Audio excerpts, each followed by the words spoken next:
Well, we're going to stay with our focus on COVID because just in the last little while, the numbers for the national capital, Delhi, have come out, and Delhi is now recording its highest daily number of cases of 5,673. This is the first time that Delhi has recorded over 5,000 or reported over 5,000 cases in a period of 24 hours.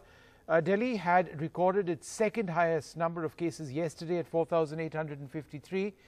The total number of cases in the national capital region, 3,70,014. My colleague Sukirti Dwivedi joins us now for more on this. Sukirti, any reaction from the Delhi government? Well, no, Vishnu, the Delhi government at this point of time is not responding to the cases. They've also been asked in the last few days, because at least if we look at the last 1 week, at least on 4 occasions, we've had more than 4,000 cases. And when the Delhi government was asked about it, because there had been an NCDC report, a report from the National Center for Disease Control, that had said that Delhi should gear up for a spike in cases as the winter months approach and as the pollution levels go up. In fact, a projection of about 15,000 cases per day was made by the National Center for Disease Control, but the Delhi government said that no, our containment measures are constantly being monitored. We are ensuring that the cases do not go up, so all efforts are being made from our side. There will be a spike in cases due to pollution levels. That's what the ministry and the studies say, but we are making all efforts. That's what the Delhi government says. But tomorrow the Union Health Ministry is also supposed to have a meeting with Delhi as well as several other state governments like Kerala and West Bengal, which have registered a recent spike in cases. So the Union Health Ministry is also monitoring the situation and is constantly in touch with the Delhi government regarding their measures. Sukirti, thanks very much. Joining us, Dr. Shekhar Mande, the Director General of the Council for Scientific and Industrial Research. We'll speak with him a little bit about the steps ahead as far as the vaccine rollout is concerned. Also joined by Dr. Randeep Guleria, Director of the All India Institute. Dr. Guleria, let me come to you first. You've seen these new numbers, and this has just come in the last little while. Delhi recording its highest caseload in 24 hours at 5,673. Why do you believe this is happening? Is there a link to pollution? So it's a cause of concern, firstly, because this is a huge increase in the number of cases. And after seeing an initial decline when we had the second wave, we have now a huge rise. It's multifactorial. Pollution is one factor, because there is data which suggests that not only the number of cases, but the severity of cases also can go up if pollution levels increase in areas where there is COVID infection. But I think it's also related to behavioral changes. We have the festive season, we've had elections in the neighboring state going on, and people are traveling from one state to the other. And because of that, there is a very high chance of cases going up, especially when we know that respiratory viruses do tend to have a spike during the winter months. So we need to really be very aggressive in our containment strategy. Otherwise, there will be a huge surge in the next 10 to 15 days. And Dr. Guleria, this obviously places a lot of stress on the available hospital facilities, COVID centers. In the national capital region, where do we stand now? Because if this remains, then that's going to be stressed again, capacity. Okay. So currently, I would say that we are still in a more comfortable position, because we still have vacant beds as far as the data from various hospitals in Delhi is concerned. Although the number of beds in the ICU are declining to some extent, but we need to really get a hold of the numbers and try and decrease them, because as the numbers increase, a proportionate increase in the number of sick patients will happen, and therefore the requirement of ICU beds, oxygen beds will go up substantially, and that is something which is going to be a cause of concern. So we need to really act aggressively now, rather than later on when we have a huge surge in the number of cases. Just one more question to Dr. Guleria. I know Dr. Mande is waiting. Dr. Guleria, is there any evidence to suggest, and some studies have been talking about how PM 2.5 particles can assist or help in the transmission of the COVID-19 virus itself. Is it too early to draw any conclusions? So there is epidemiological data, and there is one study which came out from China during the SARS outbreak. And there is one data which has come out from Italy, which has looked at COVID-19 and looked at spatial data, satellite data, and looking at various parts of North Italy, looking at pollution levels and severity of COVID-19, and showed a link that as PM 2.5 levels rise, the severity of COVID-19 in those areas of or those districts of Italy also did go up. So there is some indirect data which does suggest that both the severity of infection and the chances of the virus staying in the air for a longer time do increase. And that is why this is a big cause of concern, because we are going to have an increase in air pollution in the coming days. Dr. Mande, the good news in all of this is that there appear to be clear signs that we are beginning the fight back, as it were, against the virus, with vaccines now coming online sooner than later.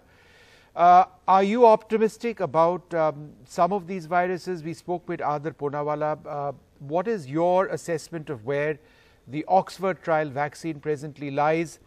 Do you believe that India would be in a position to start distributing this vaccine or any other vaccine if it makes the cut soon, because time is of essence? I'll split this question into two. The first part that you asked me was regarding whether how hopeful I am about the vaccine, and then the answer to that would be that we'll have to wait, because as of now what we know is that these vaccines candidates are generally safe. That's what we know, that 2 or 3 frontrunners, the one from Moderna and one from Oxford AstraZeneca, they appear to be safe when given to healthy individuals. What we need to know, a critical factor, whether they really protect us after the individual is vaccinated. That's a very, very critical factor. Number 2, how many doses we have to give of the vaccine, and number 3, how long does the protective immunity last? So these are the questions that are being... Just to interrupt you, there is an answer to that in terms of the Oxford trial vaccine, because I asked Mr. Poonawalla that question. He says 2 doses, the primary dose and the secondary dose. The secondary dose will need to be given approximately 28 days after the first dose. However, the efficacy of this solution would only be known once you have studies which are done over a period of as long as 2 years. So in a sense, there is no guarantee of how long it would last. That's the best case scenario right now. Correct. So as of now, the people in the field believe that even if it gives 50% efficacy, that's an acceptable standard. And let us go by that most of the experts tend to believe 50% efficacy is good. The second question that you asked me, the second part of the question, that are we capable of producing them? And the answer there, of course, is emphatic yes, because our companies like Serum Institute of India and other companies, the Bharat Biotechs and Biological E and all of them, are very capable of producing large number of vaccine doses, and have been doing it for years. It's only not now.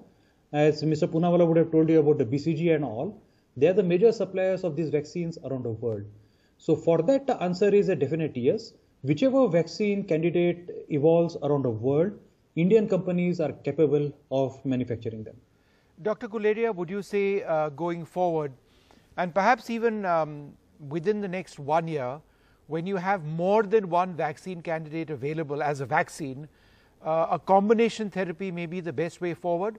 Or would you say that even if there are more than one vaccines which are available, it would still be hit and miss to get a clear idea of longevity of the impact of the vaccine? Correct. I think there are a lot of unanswered questions, and as we've just said, one is the safety. The other is what we find, that is what we call immunogenicity. The vaccine incites a good immune response and there's good antibody production. But how much of it leads to efficacy and how long does this efficacy last is something we don't know. And then how effective it is. There's a difference between efficacy and effectiveness. Effectiveness is something which may vary because there may be ethnic variations. When we do a phase 3 trial, we're doing it in a select group of people who are apparently healthy. But when we start giving vaccines, there could be ethnic variation, there could be other variations with comorbidities, with the elderly, and therefore the effectiveness may actually vary from region to region.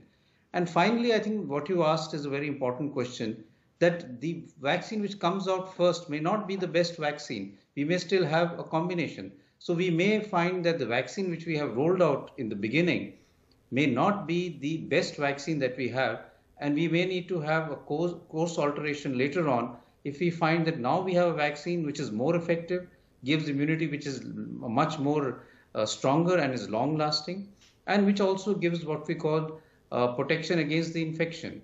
Because you could have a vaccine which doesn't protect you against the infection but gives you a milder infection. And that would mean that the person gets infected, he doesn't get a serious infection, but he is still infectious and he can spread the infection to others, which may help us to some extent, but it's not an ideal situation. So we need to really look at how vaccines evolve over the next 1 year. We may have a vaccine early next year, but I think that's just the beginning of the story. There's a lot of other basic work that still needs to be done to really have an effective vaccine which is useful in field situations, and it may be a combination or it may be different vaccines for different regions. Yep. A lot of things may evolve over the next 1 year. It's going to be an interesting time in my mind. Dr. Mande, again, in terms of the Oxford trial vaccine, since it's really creating headlines, there is a study being done in the United Kingdom on the efficacy of the drug. There are millions of doses already available in India. Would the government of India accept, or should the government of India accept the UK test results and say that these results are good enough to give an emergency clearance for the drug to be disseminated in India, or should we wait for the trials to be finished over here in India before we review the data ourselves and then give a go ahead or say no, don't go ahead?